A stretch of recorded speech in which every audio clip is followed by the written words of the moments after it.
Empire.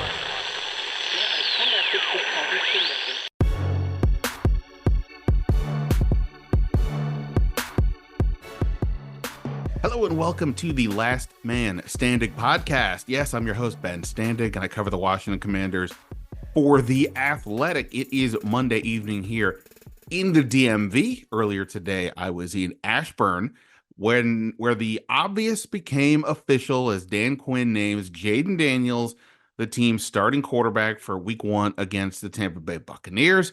All goes well, he'll be the starting quarterback for many weeks and seasons to come.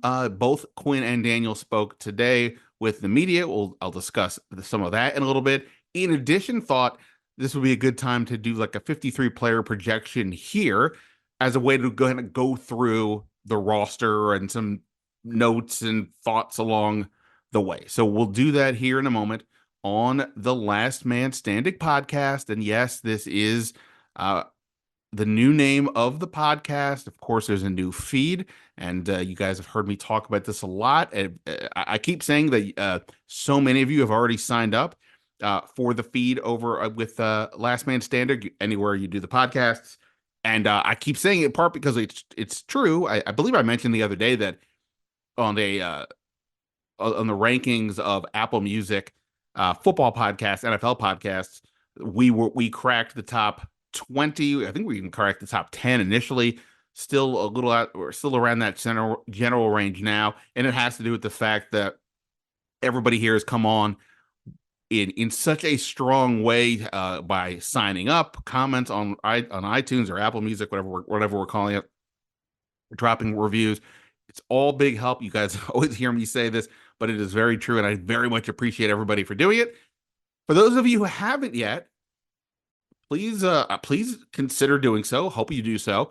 But recognize that the standing room only feed I've been saying is going to go away after the preseason game. Now, since the actual 53-player cut down comes a couple days after that, I'll probably wait until that moment happens, because obviously it's a pretty significant one.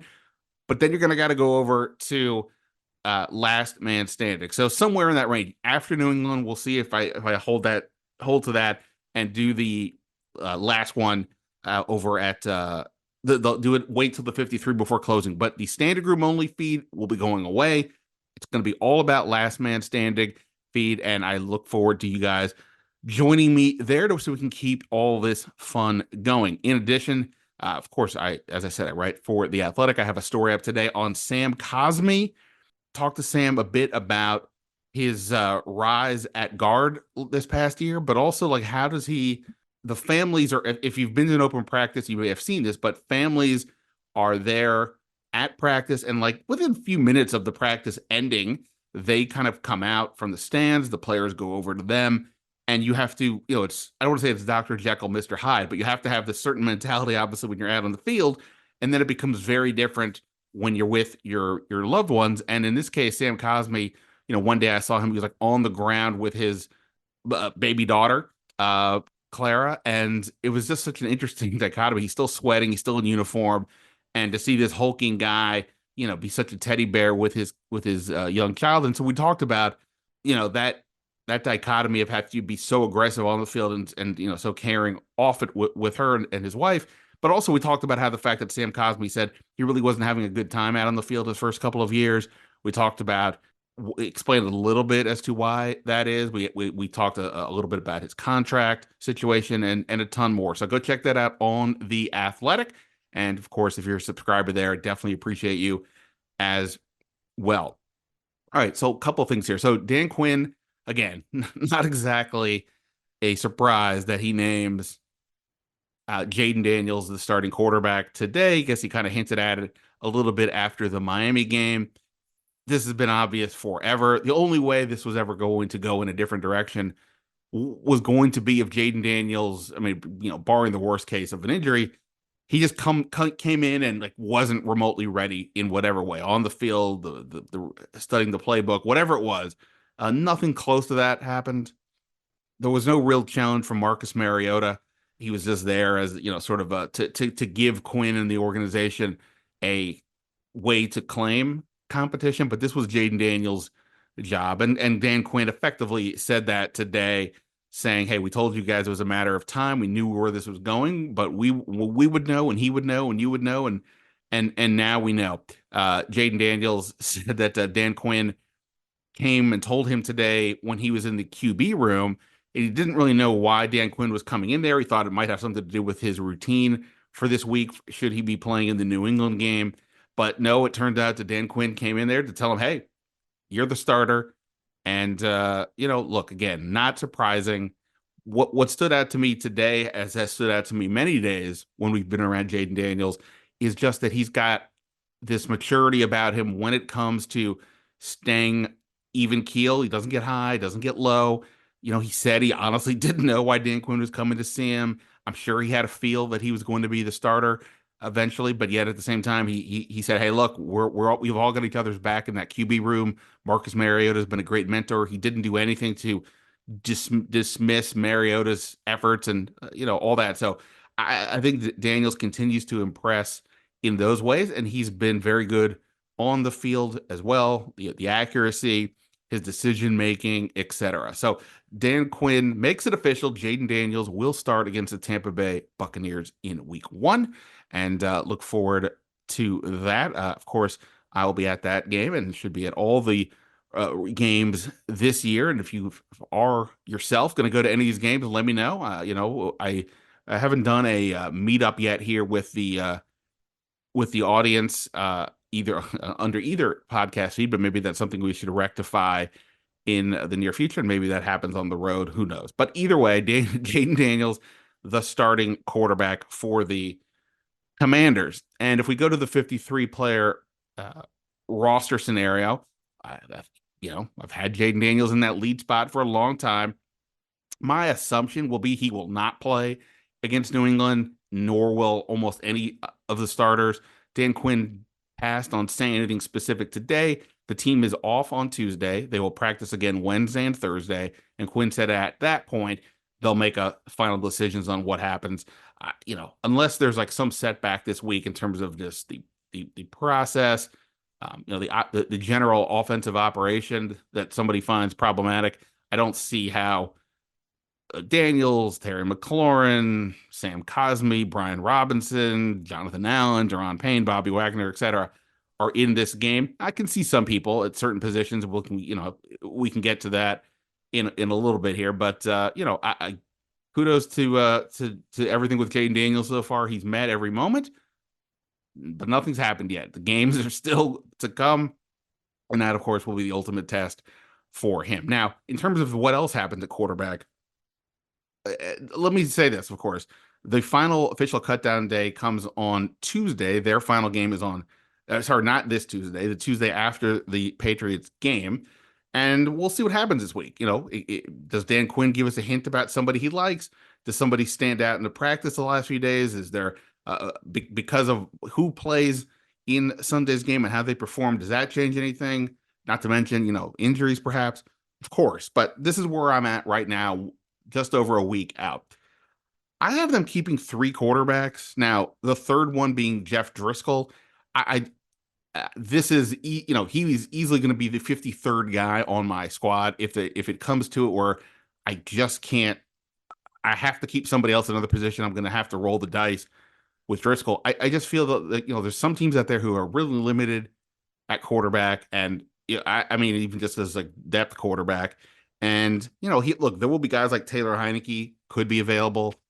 He's Atlanta's third string quarterback. Maybe he's available. Who knows who else is out there? But Jeff Driscoll's a guy that has started, a game, at least one game in 5 of his 6 seasons.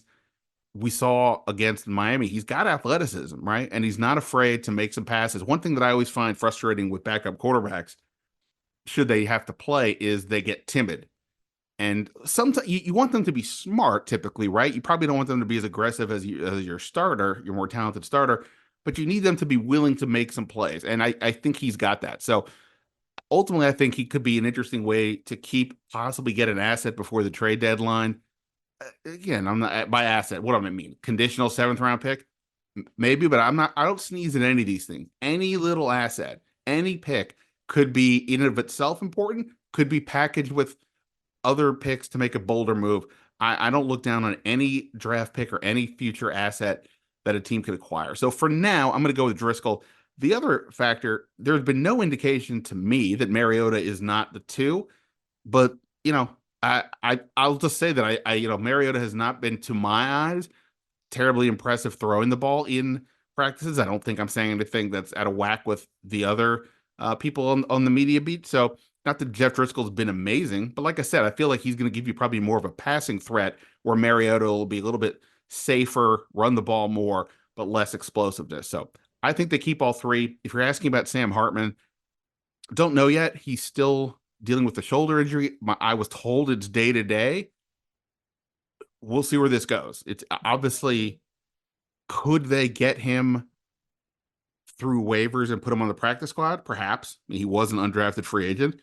But again, teams need quarterbacks. Hartman's an interesting guy. So we will see how that goes. But right now, I would have three going with Jeff Driscoll the third. Now, running back.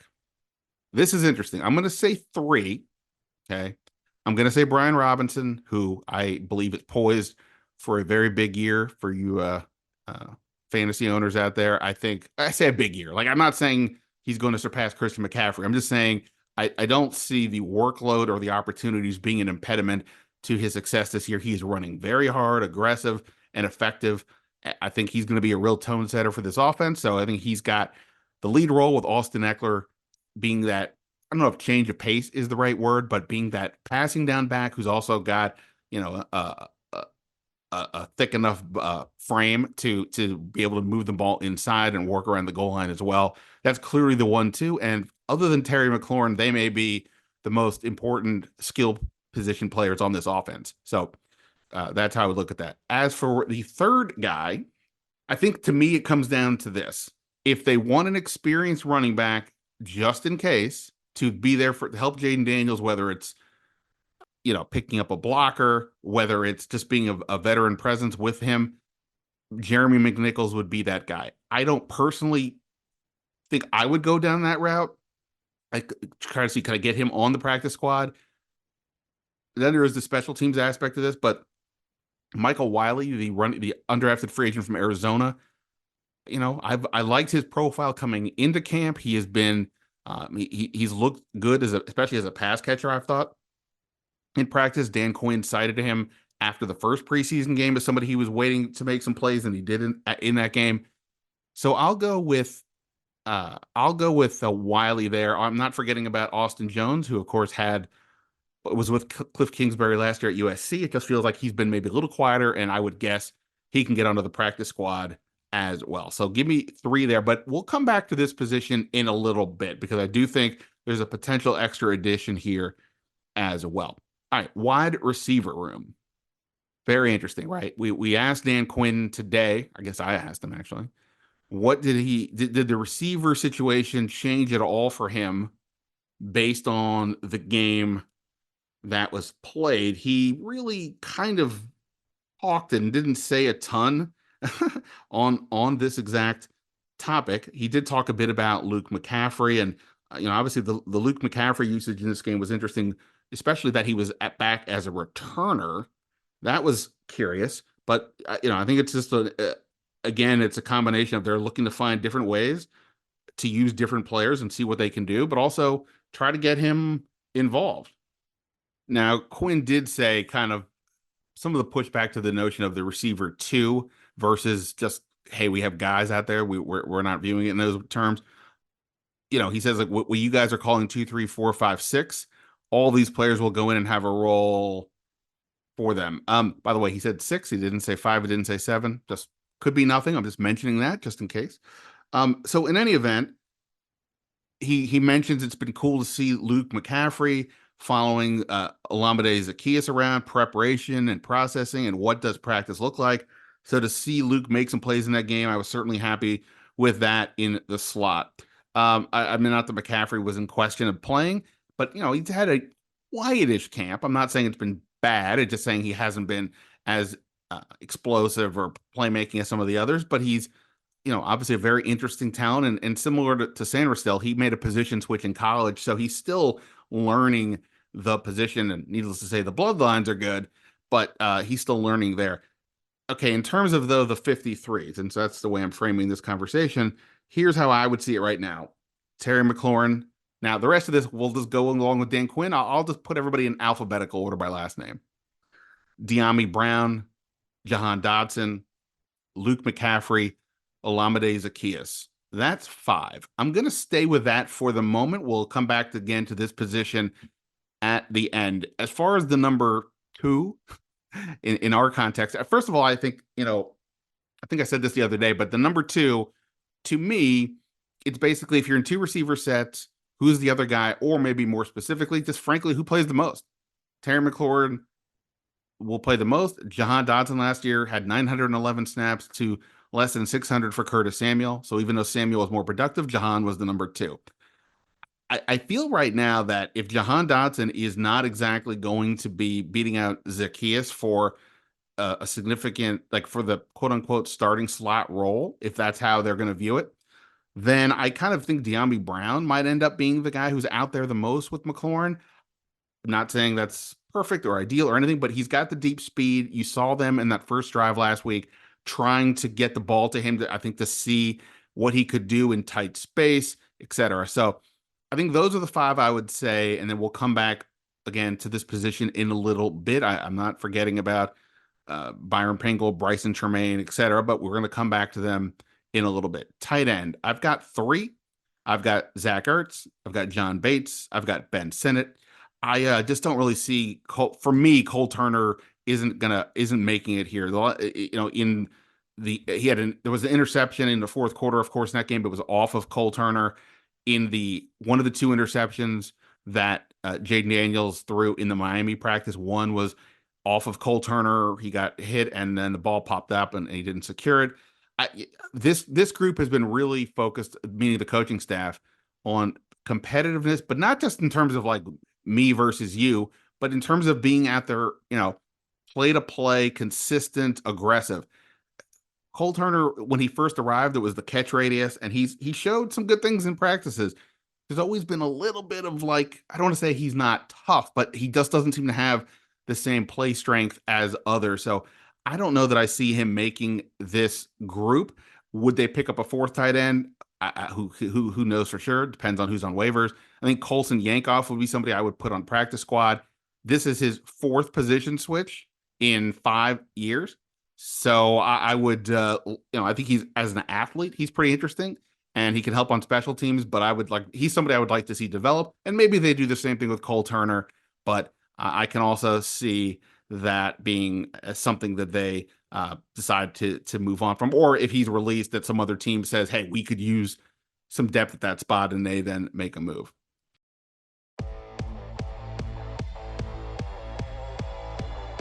Hey everyone, Bram Weinstein here, play-by-play voice of the Commanders and founder of Empire Media, and we are so excited that Ben Standig has come along and joined us with Empire with his awesome podcast, Last Man Standig. I wanted to tell you about our 2 other primary shows, and selfishly, mine, the Bram Weinstein Show, which can be heard on ESPN 630 in DC from 11 to 12, but then becomes a podcast that goes up immediately at 12 o'clock, 5 days a week. Some of the best Commanders and DC sports coverage you're going to get. So if you love Ben's show, check out mine as well. And also don't forget to check out the John Keim Report from Empire Media as well, the ESPN Insider. We are bringing you the best Commanders coverage all season long. Be sure to subscribe to all 3 of our Empire shows, Last Man Standing, The Bram Weinstein Show, and The John Keim Report. Offensive line. I have got 9. The question is, who are the 9, right? At tackle, I've got, again, in no particular order, Cornelius Lucas, Brandon Coleman, Andrew Wiley, and for now, Trent Scott as the 4th one. Dan Quinn today was asked about Brandon Coleman. He's been out, of course, with a shoulder and pec strain. He said he's coming along. He said he's ahead of Johnny Newton, which we'll get to Newton in a second, but we don't know yet when Coleman will be back. They're right now looking at doing some individual drills. I don't know if he's going to be able to get into teams drills this week. If he doesn't, then I don't see how he's facing New England. If he doesn't face New England, then I don't know how he would have missed all the preseason games, at that point, it would feel somewhat dicey to put him out there. Quinn said he wasn't worried about the lack of practice time. He's just more about the health. But, obviously, if he's not out there and as a rookie, you have to wonder what's the likelihood that he would be available or that he would start in week one. Otherwise, Lucas and Wiley would presumably be your tackles. I wonder if they can find somebody a little more consistent, maybe more upside at tackle than Trent Scott. We will see on that one. Guards, or let's just say the interior players. You've got Nick Allegretti, you got Sam Cosmi, you got Tyler Biotish. Dieter would be the backup center guard for me. And look, I guess Chris Paul would be my ninth guy. I am sort of curious. We really haven't asked much about Jayden Daniels. We each only get a couple of questions, and no offense to Jayden Daniels or some of these other players, but it's kind of hard to burn a question like that when you only have so much time with the head coach. But I do wonder where they think he's at. I think he's been certainly better this camp than he was a year ago. Perhaps he had, he improved. That does happen. He was a fourth round pick. Clearly it doesn't look like a great pick, but it seemed reasonable based on what you saw of some of the pre-draft projections. So those would be my 9. Out, no Ricky Stromberg. I would have him out as well. So we'll see if they add another tackle. I would be very curious if that, and especially if somehow Coleman is out for a bit, they may have no choice but to get somebody off of waivers. So right now, that would be 3 quarterbacks, 4 running backs, 5 receivers, 3 tight ends, 9 offensive line, for a grand total of 24 offensive players. Oh, no, I'll take that back. 23 offensive players right now. I've only said 3 running backs. So sorry. So 23 offensive players for the moment. Okay. Let's go to the defense. This is where I think things start to get kind of interesting. Defensive end. Okay. Dorrance Armstrong, he's going to make this team. Cleveland Farrell, he's going to make this team. Dante Fowler is a Dan Quinn guy. I would be surprised if he doesn't make this team. I think KJ Henry, to me, has looked pretty good. He's been active. He's been disciplined. At a group where we know long-term they're going to need more help, he is maybe he's the one upside player of that group. So I would keep him. That's 4. Now, how many do you keep? Do you keep 5? Do you keep 6? If they keep 9 linemen total, then the question is, are you keeping 4 or 5 defensive ends or 5 defensive tackles? If it's a 5th defensive end, look, Jamin Davis made a strip sack in this last game. He has been improving with his instincts, pass rush, what have you. He was also playing maybe even or behind Jean-Baptiste, the 7th round pick out of Notre Dame, Javonte Jean-Baptiste, who had a sack in this game, who they drafted. If Jean-Baptiste is ahead of Davis, that would be the 5th defensive end, and now I don't quite know where Davis gets in. Maybe there's an opportunity at linebacker, but we'll hold off for that. But then a defensive tackle, okay? You got Allen and Payne, we get that. I think Ridgeway is going to make this team. Then there's Johnny Newton. He's still dealing with this soft tissue injury that, again, he was activated off of the whatever injury list he was on officially at going to camp.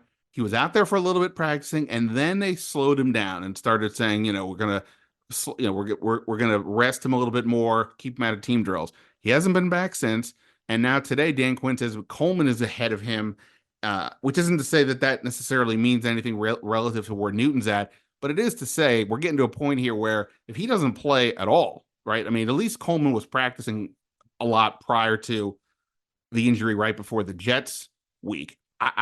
Is Newton gonna, we don't know at this point where Newton's going to be. Is he going to be on the official 53, or did they have to start him the year on IR or what have you? If he's not available off the bat, seems like Fedarian Mathis's roster spot becomes a little more obvious. That Mathis would be a guy you would keep to be your 4th defensive tackle. But if not, if Newton is able to get going here, then what? Do you keep?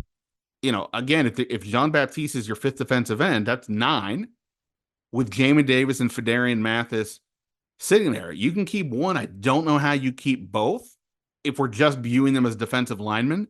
So I know, look, Jamin Davis looked really good the other day, and I've heard some people say, hey, he's going to make this team, and maybe they're right. I'm not there yet. He also, was doing it against the deep backups, all those things. I talked about that the other day with Mike Smeltz. You can check that post-game podcast out. Again, I'm giving Jamie Davis a lot of credit. The coaching staff clearly has liked what they've seen from him, especially from an effort perspective and an attitude angle. But ultimately, how do you make this team? So I've got them keeping 9, and I don't, for the moment, have Davis or Mathis in. Again, and I'm not saying they would release any of these guys. You could try to maybe see about trades, but that's where I would have now, unless you're telling me they're keeping 10. But that's where when we get to the end of the roster, we can see where we're at with a few things. Linebacker, some news today. Jordan McGee, one of their more impressive rookies earlier in camp, suffered a knee injury, as we know. Dan Quinn told us today that he did have a procedure on that knee for a meniscus issue. Didn't give a time frame for recovery other than to say it's not season ending. I don't know what that means. My guess is, as I'm trying to piece this all together, is that it's probably 4 weeks from last week. So that may only eat into like a week or two of the season, in which case then you probably wouldn't put him on any kind of IR if that's the timeline. Now, maybe that's the best timeline, the most ideal timeline. I don't know. Again, Quinn did not give us details, but that's sort of my early read on this situation. Either way, it's not apparently a long-term issue, and if it is sort of a month from last week, then that gets you again, right? Somewhere in that week 2, week 3 range. It's already great news if he's not out for the year because he looks like a promising guy. What does that mean though for the team? Well, I've only had them keeping 4 linebackers total: Frankie Louvu, Bobby Wagner, McGee, and Anthony Pittman, who came over from the Lions as more of like a special teams player. Is this how Jamin Davis can get onto the roster with McGee out, especially if McGee goes on IR? Can you keep Jamin Davis there? I don't know. He's really not been playing linebacker. I don't know. Have they already moved on from him from that? If they really wanted another linebacker, I think someone like Michael Walker would be more interesting in terms of being able to offer immediate help. He's somebody that has been a starter in this league. He can play. He's got that versatility they like as a linebacker, can play in the slot a little bit as well. At the moment, I'm going to leave McGee on, assuming he is able to come back before the first 3 or 4 weeks of the year. And, so he would be the 4th guy. So that would be 4 for me at linebacker. And of course, they've also, we discussed last week, they've been starting to use Dominic Hampton a bit more at linebacker to give them some flexibility and another option. He's still a safety, but if he can fill in, should there be an absence or injuries or whatever, then that would give them another way to fill that role. Sort of the same thing with Jeremy Chin as well. Now, so that would be there. Now let's get a cornerback. All right, cornerback. So I don't know how fluid this group is. I just don't know how comfortable anybody is with this group. But let me give you some good news.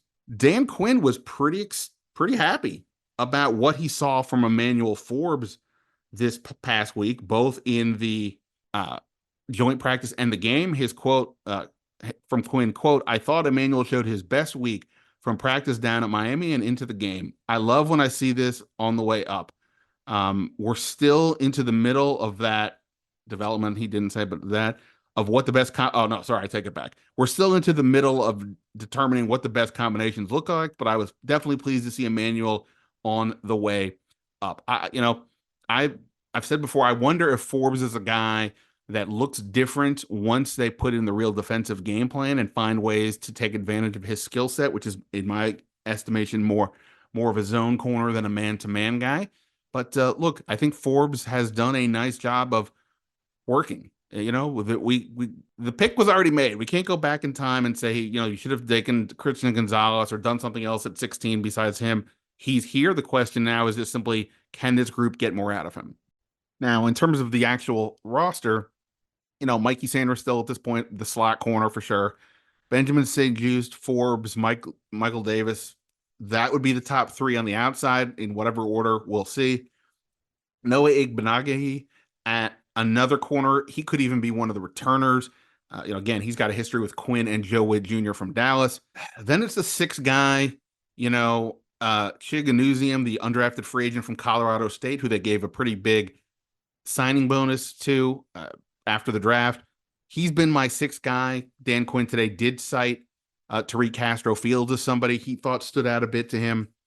in this past game. And, Kai Blue Kelly looked good earlier in camp. He's been a little quieter since. I think six to me feels like the right number. Uh, and the six, those are with not Igbenogbe and no I, as Mitch Tischer would say, and Anusium, those would be my fifth and sixth at this point. Again, it doesn't feel like this is the most comfortable group overall, other than Sanders still, but that would be my assumption right now. Then you get to safeties, and now it gets really interesting. Quan Martin, Jeremy Chin, we can plug them in. I would say that I mentioned Dominic Hampton. I think we plug him in as a safety. I'm not saying he's the third safety. I just think he's going to be there. I feel like Percy Butler would be my third safety based on how they're using him and what's been happening in camp. He's been playing ahead of Derek Forrest for the most part.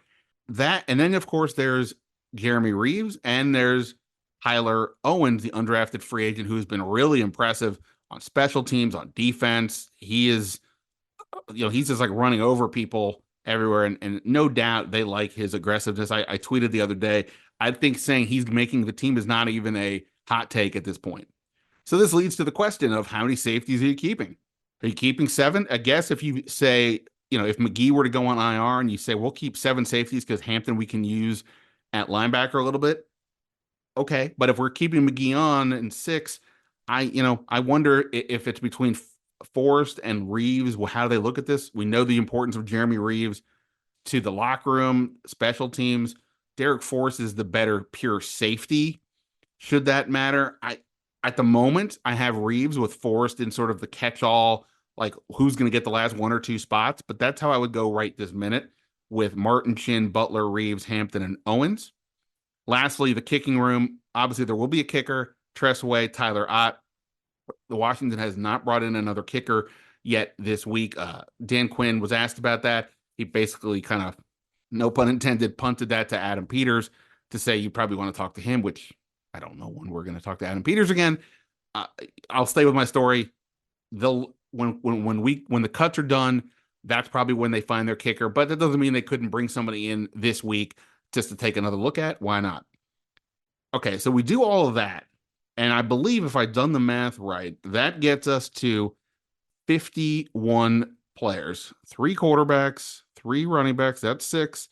5 receivers, 11, tight ends, 3, 14, offensive line, 23, defensive line, 32, linebacker, 36, cornerback, whatever. I think I'm right. It's hard for me to do the math and talk to you guys at the same time. Okay, so it's 51. So we'll get 2 spots open.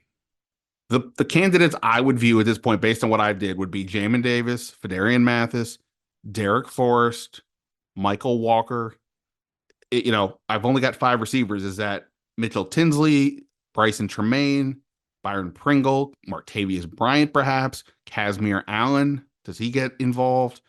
I think all of these guys would be in play for me for one of these spots. Now, I think first off, we've got to probably add another offensive player here. Kaz Allen is somebody that clearly the staff wants to get involved somehow.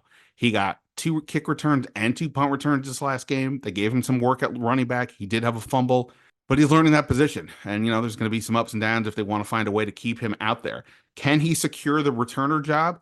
If he does, if they feel comfortable with him, then I think he's going to get one of these spots. However, Dan Quinn today mentioned Byron Pringle specifically. His eyes seem to kind of light up a little bit when talking about what Pringle has shown them so far in terms of his ability in the return game and the speed and so on. So I think Pringle is somebody who could help. Here's the quote from today.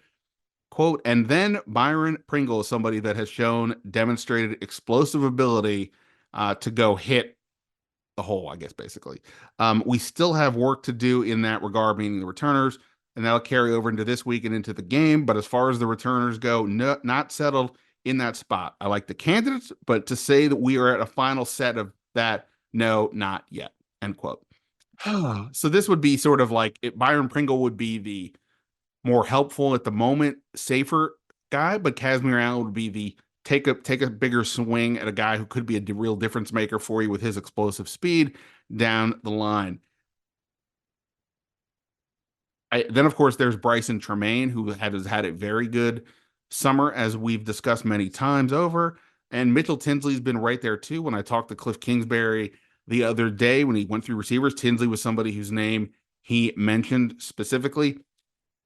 Oh, boy. The one thing about keeping Allen, I guess, is if they want to view him as a running back, but since he is technically a receiver, that maybe you could use him there too. Maybe he's sort of the bridge to use to be in both spots. I don't know. I can't really pick. Pringle would be the safest guy. He had a really good yards per carry on returns last year, or yards per return last year. I'll go Allen right now, but his performance what we saw in the game didn't really move me. I'm just going off of the things that they have said and the way they're clearly trying to figure out how to get him involved. Of course, he could probably make the practice squad and it would be no harm, no foul, work with him and then bring him up later. I've praised Bryson Tremaine a ton. I'm not dismissing him at all. Again, this is always going to be the issue. He's got the size, they need that, but he's not the fastest guy out there. I would imagine it's going to come down to a degree is who's going to help them more on special teams. I think he can, but he's not a returner. We're talking as a blocker or something or a tackler. So we'll see how that goes there. And then Davis and Mathis, as I went through this before, is Johnny Newton healthy? If he is, then that's probably an edge to Davis if they keep it 10th. If Newton isn't ready for week 1, then you have to think Mathis has a real shot to stay. Again, I didn't even get to Derek Forrest or Michael Walker. And then Walker could be the guy to replace McGee if they decide either to put McGee on IR or just to have another body. It's going to be very interesting, to say the least, with these final cuts. And again, I know we probably spend in these conversations, we probably spend too much time on guys at the end of the roster who ultimately really probably, barring injuries or whatever, won't have major impact on the season. But I always think that these are very interesting players because it says a lot about the organizational thinking. What are they looking for? Are they looking for experience? Do they give the last spot or two to guys with that bigger upside? Do they want that just high athleticism upside, or do they go with something a little bit safer to round out what's already? They're not a young team, I guess, really to say overall, but obviously, with Jayden Daniels in certain spots, they're going to be a little bit younger. So I don't have to do a 53 until after the next game. And to some degree, I guess I'll wait to make those final calls. But that's kind of where I'm at right now with this group. And those are some of the notes from today and the last couple days here. So things to watch again: health of Brandon Coleman, Johnny Newton, what happens with Jordan McGee, what's the view of the timeline there. And by the way, in terms of the end results, we can talk more about this. In terms of the end of the roster cuts, we can talk more about this once we actually get there. But there's a new rule in the NFL this year. If I have this correct, teams, instead of having to play the game where you keep a guy on IR through the cuts and then the day after put him on IR to then bring back somebody else, you can make that move simultaneous now to the final cuts, but you have to wait till that day. You get 8 players that you can designate that you're going to bring back during the year. That player would automatically be designated as one of those players, whether they come back or not. So you don't have to play the game as much with the injured players and that whole game, that shell game, but you can only do it with 2 guys at that 53. So if McGee and Newton were to go on the IR, then those would be the 2, and anybody else, they would have to hold them the way they did previously. So there you go. That's where I'm looking at right now with this roster and how things shape up. Again, they're going to play New England on Sunday. I can't comprehend that any starters will play. I mean, look, Jahan Dotson probably is playing, I would guess. Some of the outside cornerbacks probably playing. Are they going to put Lucas and Wiley out there? Maybe. But I can't comprehend Robinson, Eckler, McLaurin, Daniels, the 2 defensive tackles, Wagner, etc. I'd be surprised about all of those guys. So that's how things looking right now. Another fascinating week to come here, and look forward to talking about it more here on the Last Man Standing podcast. I'll just say it one more time here. If you haven't already subscribed, make sure you do so you don't miss out on any of these podcasts going forward. The Standig Room Only podcast will go away after the Patriots game. sometime after that game so that we won't be double dipping there. It'll all be on the one feed. But again, you guys have been great already about making the transition. Big thanks to that. You guys have also left a lot of nice comments and ratings on iTunes, at least. Maybe I'm not really a Spotify guy. I'm not an iPhone guy. It's weird. I have Apple Music on my phone, but my phone is an Android phone. Hopefully some of you don't bail on the podcast for that reason. But so I assume people are leaving comments at Spotify or elsewhere too. Big help. iTunes seems to be the measure for the industry, and based on that, it's been a really successful transition so far.